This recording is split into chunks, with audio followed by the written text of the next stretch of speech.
తల్లిదండ్రులు సంస్కారవంతులైనప్పుడు పిల్లలు కూడా సంస్కారవంతులు అవ్వక్కర్లేదు అనేది బాలకృష్ణ గారు నిరూపించాడు. నందమూరి తారక రామారావు గారు, బసవతారకం గారు ఇద్దరు కూడా గొప్ప సంస్కారవంతులైనంత మాత్రాన పిల్లలు సంస్కారవంతులు అవ్వాలని ఎక్కడ రూల్ లేదు.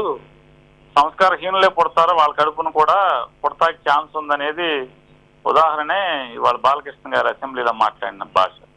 సంస్కారహీనులకి ఏం లీగల్ గా తీసుకునేది ఏంటి? ఆల్రెడీ సర్టిఫికెట్ ఉంది ఆయనకి. ఆయన సర్టిఫికెట్ ఉంది కాబట్టి సర్టిఫికెట్ ఉన్నవాడితో రోడ్డు మీద మనం వెళ్తా ఉంటాం సార్. మామూలుగా బట్టలు లేకుండా రాళ్ళు ఇసురుతా, కర్ర ఇసురుతా వెళ్తా ఉంటారు చాలా మంది. వాళ్ళ మీద ఏమన్నా పోలీస్ కేసులు పెట్టాడు ఎవరన్నా ఉంటాడా? సమాజానికి అర్థం అవుతుంది వీళ్ళ సంస్కారం ఏంటో, వీళ్ళ అధికారం మతం ఏంటో అర్థం అవుతుంది. ఏమీ జరగలా, అద్భుతంగా జరిగింది. ఆహ్లాదకరమైన వాతావరణంలో, మర్యాదపూర్వకమైన వాతావరణంలో, ఒక స్నేహపూర్వకమైనటువంటి వాతావరణంలో మీటింగ్ జరిగింది. వాళ్ళందరూ హ్యాపీగా నవ్వుతా బయట మీడియాతో మాట్లాడారు. మీడియాతో మాట్లాడి వెళ్ళారు. బాగుంది అని చెప్పారు. దాంతో ఇక ఇబ్బందులు ఏమున్నాయి? ఎవరికి ఇబ్బందులు లేవు. మీటింగ్కి వచ్చినోడికి ఎవరికి ఇబ్బందులు లేవు. మీటింగ్కి రాని పవన్ కళ్యాణ్కి, బాలకృష్ణకి, ఈ కామినేని శ్రీనివాస్కి ఇబ్బంది ఏంటో మరి నాకు అర్థం కావట్లా. వీళ్ళకున్న రోగం ఏంటో నాకు అర్థం కావట్లా.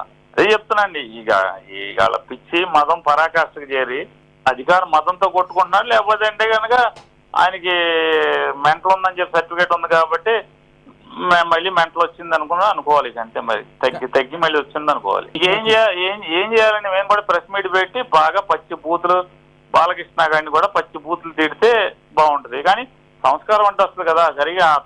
వాళ్ళ అమ్మా నాన్న సంస్కారవంతులు, కడుపున వాళ్ళ ఇద్దరు సంస్కారవంతులు కడుపున ఒక చండాలుడు, ఒక సంస్కారహీనుడు, ఇటువంటి నీచ సంస్కృతి ఉన్నవాడు పుట్టాడు అనుకోవటం ఏం చేసేదేమో.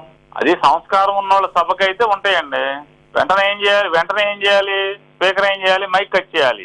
మైక్ కట్ చేసేంత దమ్మున్నోడు ఎవడు లేడు అక్కడ. సంస్కారం ఉన్నోడు లేడు. మరి కంట్రోల్ చేయకుండా ఆనందంగా అందరూ రికార్డులోకి ఎక్కించుకుంటున్నారు కదా. ఎక్కించుకోండి. అంటే అది కౌరవ సభ అనేది అర్థం అవుతుంది కదా. అది అసెంబ్లీ శాసనసభ కాదు, అది కౌరవ సభ అని అర్థం అవుతుంది. కౌరవ సభలో ఇక అంతకన్నా ఏం ఎక్స్పెక్ట్ చేస్తారు ప్రజలు? ఇదే చెప్తా అండి. మనం రోడ్డు మీద నడుచుకుంటే వెళ్తుంటే ఒంటి మీద బట్టలు లేకుండా, కేశ సంస్కారం లేకుండా, ఒకడు రాళ్ళు ఇచ్చుకుని తిరుగుతూ ఉంటారు చాలా మంది అక్కడక్కడ. వాళ్ళ గురించి మనం పట్టించుకుని ఏం చేస్తాం? పోలీస్ కేసులో పెడతాం. వాళ్ళని సంస్కరించాలనుకోవటం అవుతుందా? పక్క నుంచి పోవటమే మనం ఎందుకు అనుకుని ఏం చేస్తాం? బాలకృష్ణ గారు నాకే ఫోన్ చేసి మాట్లాడాడు. వాళ్ళ ప్రొడ్యూసర్ మాట్లాడిచ్చాడు. జగన్మోహన్ రెడ్డి గారిని కలుస్తాను, నాకు అపాయింట్మెంట్ కావాలని నన్ను అడిగాడు.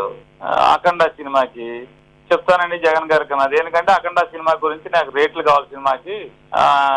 సినిమా దాని పేరు ఏంటండి, బెనిఫిట్ షోలు వేసుకుంటాం, ఆ షోలు వేసుకుంటాం ఏం చెప్పి ఆయన అడిగాడు. నేను జగన్ గారితో మాట్లాడాను, ఇట్లా బాలకృష్ణ గారు వస్తానంటున్నాడని. ఎందుకని ఆయనకి ఏమైనా పని కావాలంటే నా దగ్గరకు వచ్చేది ఏమంటుంది, ఆయనకి ఏం కావాలంటే చేసి పెట్టే అని చెప్పారు. అలా ప్రొడ్యూసర్ వచ్చాడు. ఆయన పేరు రెడ్డి గారు, మిరియాల అరవింద్ రెడ్డి ఏదో ఉందండి ఆయన పేరు. ఆయన నూజివీడు ఎమ్మెల్యే గారు cinema theatre owner. Nuzvid MLA గారు రెఫరెన్స్ తో ఆయనతో ఫోన్ లో మాట్లాడి నా దగ్గరికి వచ్చారు నా అపాయింట్మెంట్ తీసుకుని. ఆయనే వచ్చి మాకు ఇలా కావాలన్నాడు. సరే అలాగా అని చెప్పని జాయింట్ కలెక్టర్స్ అందరికీ చెప్పాను నేను. మరి ఇంకా నాకు జగన్మోహన్ రెడ్డి గారు అంత సంస్కారవంతంగా ప్రవర్తిస్తే, సంస్కారహీనుడిగా, ఒక మదమెక్కినోడిగా మరి అలా ప్రవర్తిస్తుంటే వాళ్ళ విఘ్నత వాళ్ళకే వదిలేస్తున్నాం పరిస్థితి. అంటే ఎంత సంస్కారహీనులో మనిషి పుట్టక పుట్టలేదో అనేది వాళ్ళే తెలుసుకోవాలి. పుట్టింది మనిషి పుట్టక కాదా అనేది కూడా.